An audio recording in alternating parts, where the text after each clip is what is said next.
is this so hard today?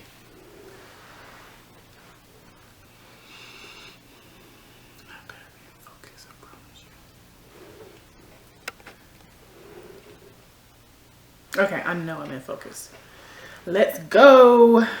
Welcome to Clearly Entertainment. I'm your host, Kara, and today we are going to be talking about a non-spoiler review of Joker, Folie, Deux, I think is how you say it.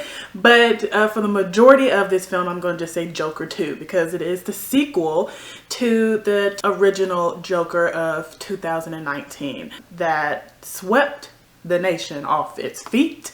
And it swept me off the feet, and as always, watching it for preparation of Joker 2, I still love that movie a lot.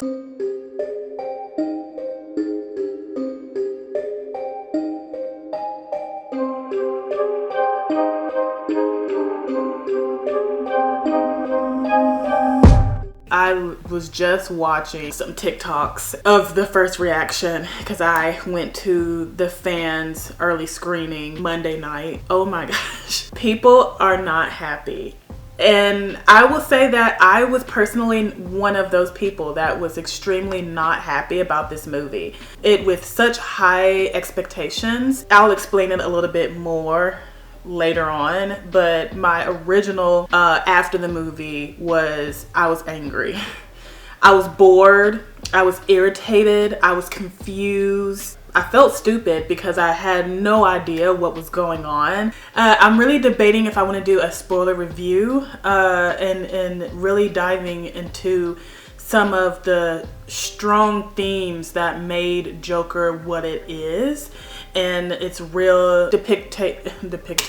Why do I always say depiction? The real depiction of real themes that was the mental health aspect and trauma and how that affects physical abuse and all the harshness that can destroy someone's life and not be able to recover from it, and then how societal standards kind of elevates that in not providing individuals with the care and the need to progress into a more substantial individual in this world. Oh, it just goes really deep. That was the main commentary of the first movie with, I mean, really the Joker IP slapped onto it. When I was rewatching the movie, I went into a deep dive and just went to town. If I showed you all of my notes, it's literally an essay. I really could just go into depths of it, but I do kind of want to take my time. And it's hard not to compare it because it is a sequel. It is supposed to be connected into the universe or show some type of nod to the original to keep the storyline going. And I want to do kind of like a breakdown, a movie essay of why Joker 2019 worked so well versus this sequel that people are going ham on. After having a conversation about the movie, I slept on it to do this review. And as I was taking notes, and really this thought pondered in my mind, the dual reality of the character Joker and the person Arthur Fleck. It does feel like the final movie and that we was missing our sequel section of the movie. 50% of it was boring and unrealistic and confusing, but it is also necessary in an artistic and psychological way because we're in the perspective of the protagonist, which is Arthur Fleck, and with him feeling so... The setting was around mainly the state's correction facility. Arthur is about to go into trial to see about his insanity over what he's done in the first movie, the consequences of the first movie unraveling into seeing what's going to happen to his future. So yes, we have the typical courtroom scenes and we have the correction facility. It had a mixture of I think 13 Reasons Why. They did a similar season, and I can't remember if it's exactly the second or the third season, where they did like a I think it was the second season. They did a courtroom adaptation and playing out the consequences of the first season, and this kind of has that same field, and that's kind of where like the boring aspect and the not entertaining aspect. The third act, similar to the first Joker, it ramps up, it gets going, and when you finally think you're about to hit that crazy finale, no, not in this movie. Mainly because I feel like we was gonna get epic scenes of the Joker running around the city, wreaking havoc, just not caring, just taking on this persona full force and having a great time doing it. We wanted the voice, we wanted the makeup, we wanted the outfits, and we did receive that. But in a musical, I really didn't see the trailers, so I'm unfamiliar with the previews that they was trying to sell people, but I did just watch kind of like a teaser on TikTok when I was going back and watching. I had no idea. Very, very much blindsided by the musical. A lot of movies recently have been branching off into a fantastical musical, I don't know, creative style. Is that a creative style? Yes, I guess it is. Did it work here? No. It was mainly distracting because it stopped the entire structure of the movie. The story, the music didn't move the movie along, it stopped it. Except for the very last song. Arthur was doing dialogue. Lee, who's played by Lady Gaga, she was doing the singing. So it was like a little bit like give and take there. And I think that scene worked well, one of their final scenes together. But for the most part, the musical, it was a no for me, dog. It was a no for me. The only word I was able to understand through all of the music was the word entertainment. I think is what Lady Gaga says, and that's because she says it so slow. She goes entertainment, and I'm like, oh, okay. And that's literally the only word that I got. And I think it was in that finale realistic part that they had together that I understood that one word. The reason why, when it comes to the score, I love a good score. I love when we can find songs to represent the scene and put that touch of movement into the cinematography and just bring all of those blends together. Like it's the sugar in the cake mix. Like it just brings the life into it. And yeah, a musical, it threw you off. As much as they wanted the musical to be lively and bring the scenes and pop and wanted people to dance and enjoy themselves, this is a slow burn. This is a 2 hour, what is our runtime, hon? Yeah, 2 hour and 18 minutes. You don't feel it as much because you're waiting for the ball to drop, and you're waiting for the very scenes that you're looking for, which mainly is what we wanted. We just wanted like that third act in the original movie, just wreaking havoc. We just want to see the city go up in flames. We want to see Arthur just have the best time playing Joker, and just show his real side, because I feel like once again the first movie did a really good job of setting his emotional background and the reason why he has decided to change this persona and how it's affecting the society around. They didn't have much of that in this movie until the third act, and then it just goes nowhere. So, and you get hints of it throughout the movie, but for the most part, no, it is a slow burn. It is an offsetting structure.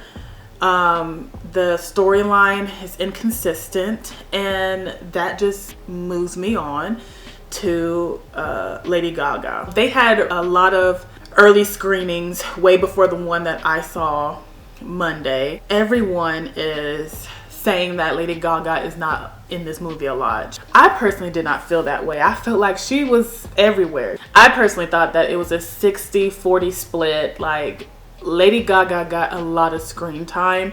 It's mainly what they did with Lady Gaga. No story arc, no monologue, no compelling scenes, or anything that came out her mouth was just not interesting. She ends up kind of as an antagonist. It's hard to know what her motive was, and that's because we really didn't get any of her background, and we didn't receive any of the origin and what has led her to want to intertwine with the Joker. Like, what is her obsession?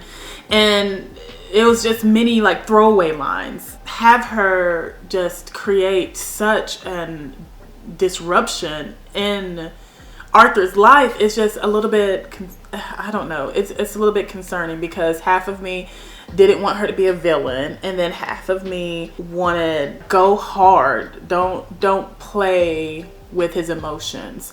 And the theme of this movie for me is 2020 hindsight, because I keep going back to it. I can't get my mind off of it, because without seeing the trailers, it seemed that they sold a story about the Joker and Harley takeover and how they was going to wreak havoc on the city and dominate the streets in more fantastical movie scenes, with blowing up, stuff lit on fire, and all types of craziness, versus the realistic depiction of Arthur's harsh realities. Realistically, everything isn't glamorous, everything isn't entertaining or fantastical, and that is what Arthur was dealing with in his head, was creating this persona for himself so that he can feel powerful when he's realistically not that. Speaking of the dream sequences,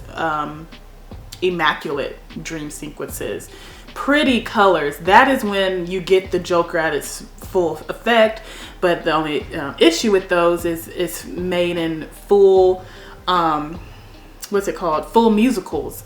So it didn't give you that realistic like depiction of the Joker like we wanted him. And I think that's the main thing. I think mainly the musical aspect takes you out of it. And I think not having more of a cohesive relationship. I mean, personally, I don't even think Joaquin Phoenix and Lady Gaga did a really good job of selling their relationship. But then again, it's that 50-50, that 2020 hindsight. Do Lady Gaga's character, her Lee, is she even interested in Arthur to begin with, or is she playing him? That's like, is she a helper, an antagonist, or is she a protagonist and thriving off of this wanting to be somebody persona? And they go back and forth with it, and it drove me crazy, and I have no idea. But then again, the whole movie is set in the mindset of Arthur. That's what we need to think about. We are following Arthur's journey and what he feels. A lot of people are talking about the ending. To me, the ending wasn't as shocking, mainly because maybe I just personally didn't get it. It is upsetting to just have such a bleak and blunt ending. Like, just end it. So with all of that said, initially, and I feel like this is harsh to be honest, now looking at it, I feel a little bad, because I know Joaquin Phoenix, one, is an outstanding actor, and he does an amazing job showing the real depiction of somebody that's in some real trouble. But did I personally like this movie? No. I feel like there was too many damning elements that could not come back for me. There wasn't any outstanding performances or it oh my gosh, what am I trying to say? It didn't have there wasn't anything grasping. It wasn't entertaining for me to understand what's going on. But I personally gave this 1.5 stars out of 5. This is between a dumpster dive and burnt popcorn. yeah, really, it needs to stay in the dumpster if we're talking about it. But I feel like I was a little bit too harsh. Maybe it's just burnt popcorn, but I'm gonna leave it where I have it. That's how I felt at the time. I mean, obviously I can change that opinion if I watch it again, which most likely I won't. There's no scenes that captivated me so much that I would even want to watch again. That is my non-spoiler review of Joker Folie à Deux. Thank you so much for watching. Please support me. I would love to talk to you about this movie because I got a lot to say. I'm really debating if I'm going to do a spoiler review. So depending on the likeness of this video will encourage me to dive deep into the reasons why.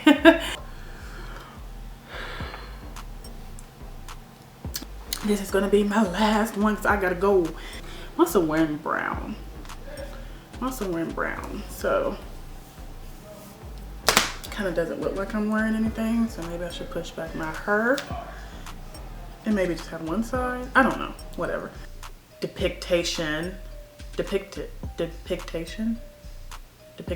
my god, how do I do this?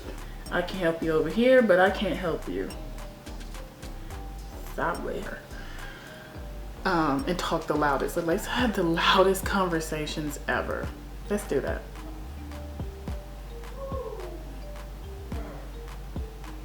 Every time I want to record, they just like, you know what? Let's go like right outside her door and just wreak havoc on her. Bye. Bye now. Bye. I did it. I'm so proud of myself.